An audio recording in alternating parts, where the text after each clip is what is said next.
Ko tōku reo ōpake e mea nei, mea timata hau ki muri. Ka mea mai taku papa, te hihe koe ki mua, e tika ana me wainga nui. He hake wainga nui tō mātai whare ko ngā whare iti. Me mātai koe ki te haunga o tō iwi mua i tō puta ki mua. Kura te rongo ai homai ki au, tō mātai takahi te huarahi ki te reo. Ka whakaroa au me pēhea a tātai e tōia mai te ao.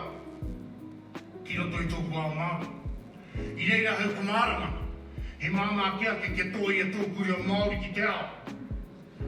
Nā, ka tāpau te mara, tana kāhui, ia te whare huia, ia Timoti.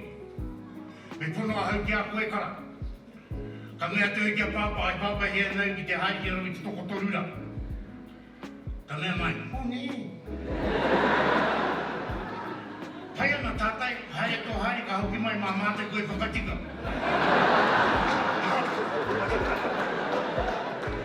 I eira hau ka mārama ki ngā wānanga kōrero. Te wānanga kōrero a te panekiretanga, te wānanga kōrero a tūhoi. Te wānanga kōrero o Ngāti Hine, te wānanga kōrero ake o Manukoro ki, o Mihia Wharenu.